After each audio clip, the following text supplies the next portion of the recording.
15 अप्रैल 1912 के दिन जब अचानक दुनिया का सबसे विशाल जहाज डूब गया तो संसार इस घटना से स्तब्ध रह गया।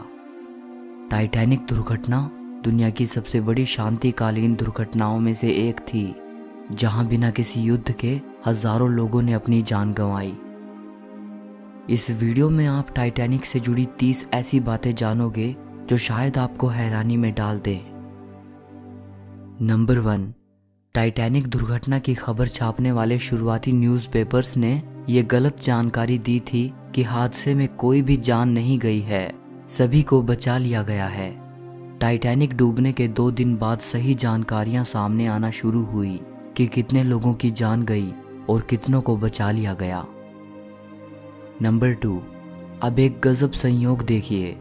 टाइटैनिक डूबने से 14 साल पहले 1898 को मॉर्गन रॉबर्टसन नाम के एक राइटर ने एक नोवेल लिखा था जिसका नाम futility the rack of the Titan था। ये कहानी एक बड़े से जहाज के बारे में थी जिसका नाम टाइटन था, जो एक आइसबर्ग से टकराने के बाद नॉर्थ अटलांटिक में डूब जाता है। ये काल्पनिक कहानी 1912 में हुए टाइटैनिक हादसे से कितनी मिलती जुलती है। और सिर्फ इतना ही नहीं, कहानी वाला टाइटन और रियल लाइफ टाइटैनिक दोनों ही अप्रैल के महीने में डूबे, दोनों ही नॉर्थ अटलांटिक ओशन में डूबे और दोनों में हजारों यात्रियों को बचाने के लिए पर्याप्त मात्रा में लाइफ बोट्स नहीं थी। नंबर 3, 10 अप्रैल 1912 को टाइटैनिक अपनी पहली यात्रा के लिए रवाना हुआ। वो इंग्लैंड के साउथहम्पटन से न्यूयॉर्क के लिए जा रहा था। 14 अप्रैल रात 11:40 पर यह जहाज एक आइसबर्ग से टकरा गया। आइसबर्ग से टकराने के बाद टाइटैनिक को डूबने में 2 घंटे 40 मिनट का समय लगा था और 15 अप्रैल को 2:20 पर टाइटैनिक पूरी तरह से समुद्र के सरफेस से गायब हो गया।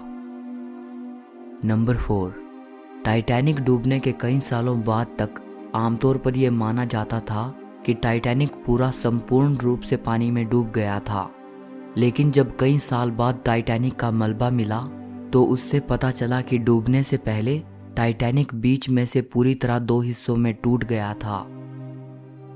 नंबर 5, टाइटैनिक डूबने के बाद जब सभी बचे हुए पैसेंजर्स और क्रू मेंबर्स भी समुद्र में डूब गए तो उस वक्त समुद्र के पानी का टेम्परेचर -2 डिग्री सेल्सियस था, यानी फ्रीजिंग पॉइंट से भी कम। अचानक से इतने ठंडे पानी में उतरने पर कार्डियक अरेस्ट और कोल्ड इनकैपेसिटेशन की वजह से इंसान की कुछ ही मिनटों में मौत हो जाती है। इसी वजह से उनमें से तकरीबन सभी यात्री 15 से 30 मिनट में मर गए होंगे। समुद्र में तैर रहे सिर्फ 5 लोगों को लाइफ बोट के जरिए बचाया गया था। नंबर 6, चार्ल्स जोगिन नाम के व्यक्ति जो कि जहाज पर चीफ बेकर थे, वो फ्रीजिंग वाटर में 2 घंटे तक तैरते रहे जब तक कि उनको रेस्क्यू नहीं कर लिया गया। बचने के बाद उन्होंने बताया कि पानी में उनको ज़्यादा ठंड महसूस नहीं हो रही थी। इसके लिए उन्होंने अपनी विस्की को धन्यवाद दिया। दरअसल डूबने से पहले उन्होंने काफ़ी मात्रा में विस्की पी रखी थी। नंबर 7, टाइटैनिक से आइसबर्ग नजर आने के 37 सेकंड के अंदर टाइटैनिक उससे जा टकराया। 37 सेकंड के अंदर जहाज को लेफ्ट मोड़ने की कोशिश की गई और उसे मोड़ भी दिया गया, लेकिन इतना टकराव से बचने के लिए काफ़ी नहीं था।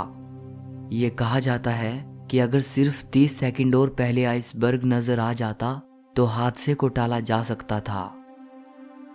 नंबर 8, जब टाइटैनिक डूबा तो उस वक्त उस पर 2224 यात्री और क्रू मेंबर्स थे, जिनमें से महज 710 लोगों को ही बचाया जा सका। करीब 1514 लोगों ने उस हादसे में अपनी जान गंवाई और उनमें से सिर्फ 340 लोगों के ही शव मिले। बचे हुए लोगों को ढूंढा नहीं जा सका।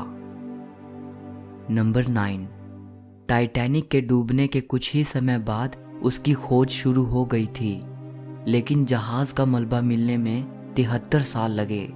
1985 में समुद्र के सरफेस से 12,500 फीट नीचे टाइटैनिक के मलबे पाए गए।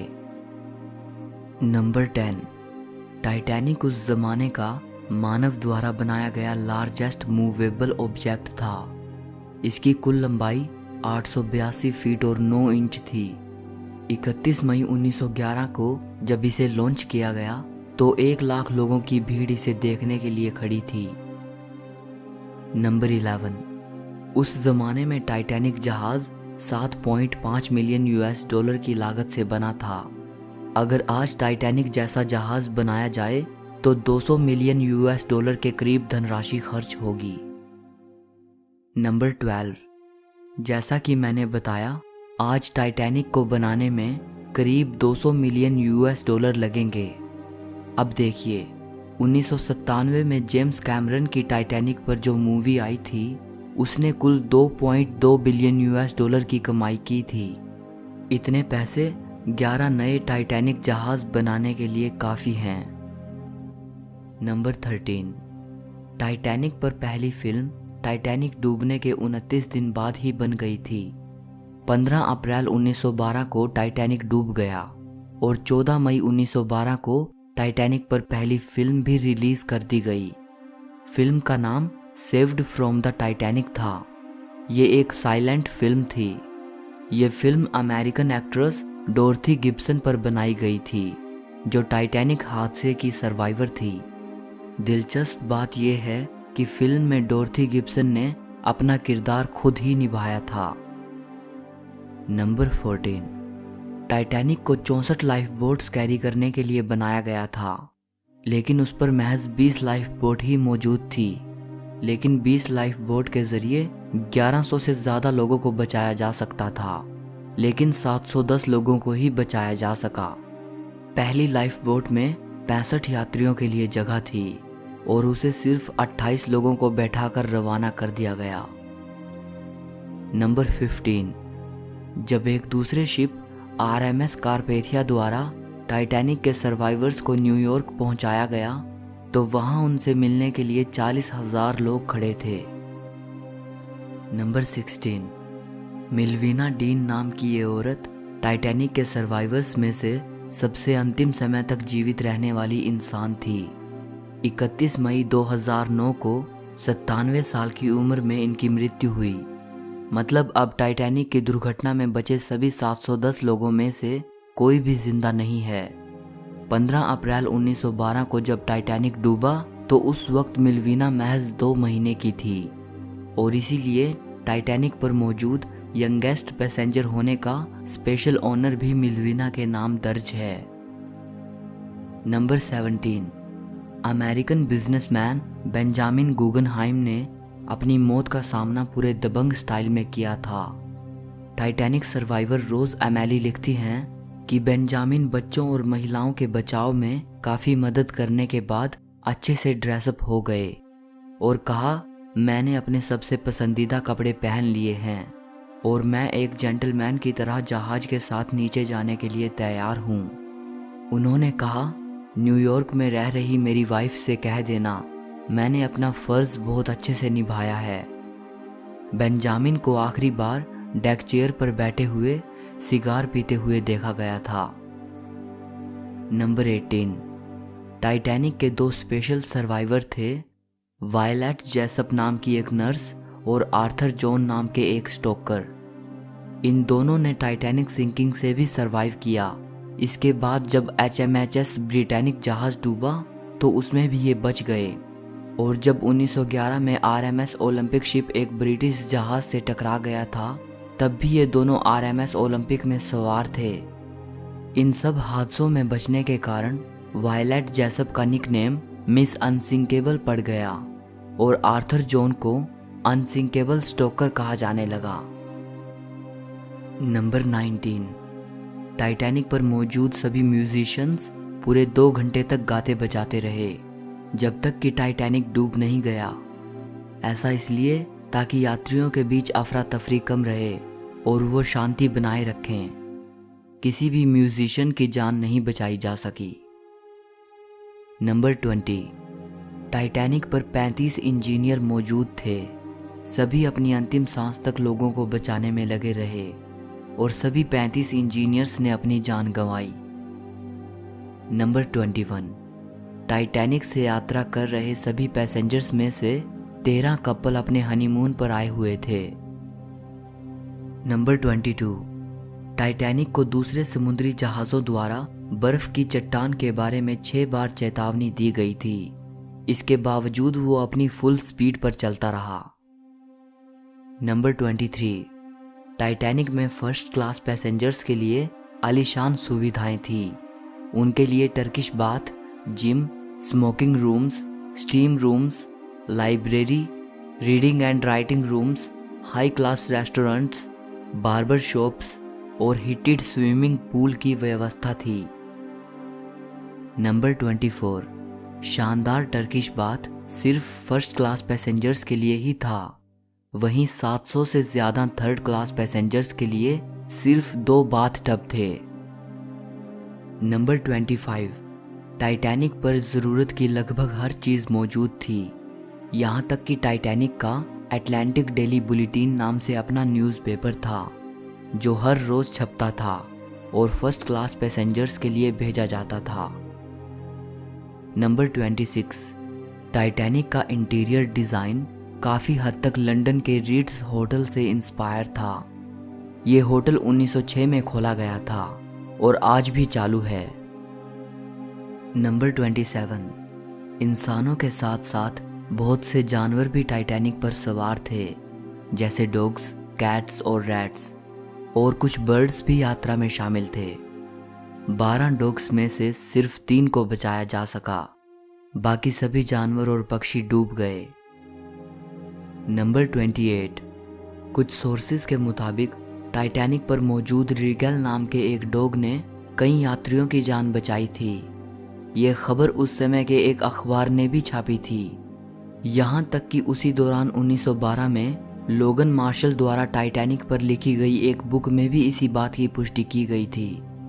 लेकिन बहुत लोग ये भी मानते हैं कि ये एक मनगढ़ंत कहानी है। नंबर 29, एडमंड और मिशेल नाम के 2 भाई टाइटैनिक के इतिहास के ऐसे बच्चे थे जिन्होंने टाइटैनिक सिंकिंग को बिना किसी पेरेंट और गार्डियन के सरवाइव किया था। इसीलिए बाद में इन दोनों को टाइटैनिक ऑर्फन्स नाम दिया गया। दोनों भाइयों की उम्र में 2 साल का अंतर था। टाइटैनिक सिंकिंग के वक्त मिशेल की उम्र 4 साल थी और एडमंड 2 साल के थे। 1912 की शुरुआत में इनके पेरेंट्स ने डिवोर्स ले लिया। मदर को बच्चे अपने पास रखने की इजाज़त मिल गई। बाद में उनके फादर दोनों बच्चों को लेकर भाग गए। इसके बाद इनके फादर इनको लेकर टाइटैनिक से यात्रा कर रहे थे। जब टाइटैनिक डूबने वाला था तो इनके फादर ने दोनों बच्चों को आखिरी लाइफ बोट में बैठा दिया और वो खुद टाइटैनिक के साथ डूब गए। मिशेल ने बाद में ये बताया कि उसको याद है कि उसके फादर ने अंतिम समय में उससे क्या कहा था। उसने बताया कि उसके फादर कह रहे थे, बेटा, जब तुम्हारी माँ तुम्हें लेने आएगी, जो कि मैं जानता हूँ कि वो ज़रूर आएगी, तब उससे कहना कि मैं उसे बेहद प्यार करता था और अब भी करता हूँ। उससे कहना कि मैं आशा करता था कि वो हमें ढूंढते हुए हम तक ज़रूर आएगी, ताकि हम शांति की एक नई दुनिया में एक साथ खुशी से रह सकें। नंबर 30, टाइटैनिक से जुड़ी एक सच्ची प्रेम कहानी है। इसीडोर, जो कि एक अमेरिकन बिजनेसमैन और पॉलिटिशियन थे, और उनकी वाइफ आइडा, ये दोनों टाइटैनिक पर फर्स्ट क्लास पैसेंजर थे। इन्होंने टाइटैनिक हादसे से 41 साल पहले शादी की थी। जब टाइटैनिक डूब रहा था तो इसीडोर ने अपनी वाइफ के साथ लाइफ बोट पर बैठने से इनकार कर दिया। उन्होंने ये कहते हुए मना कर दिया कि अभी जहाज़ पर बच्चे और महिलाएं मौजूद हैं और उनसे पहले वो लाइफ बोट पर नहीं जा सकते।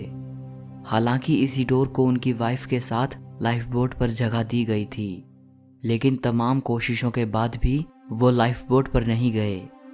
आइडा ने भी अपने पति के बिना लाइफ बोट पर बैठने से इनकार कर दिया। आइडा ने जोर देकर अपनी नौकरानी एलन को लाइफ बोट पर भेज दिया।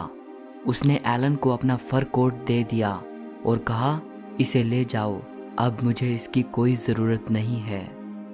आइडा ने आगे कहा, मैं अपने पति से अलग नहीं हो सकती। अगर हम साथ जिए हैं तो साथ मरेंगे भी। आइडा और इसीडोर को आखिरी बार टाइटैनिक पर गले मिलते हुए देखा गया था। आई विटनेसेस उस दृश्य को याद करते हुए बताते हैं कि वो पल मोहब्बत और विश्वास का सबसे विलक्षण नज़ारा था।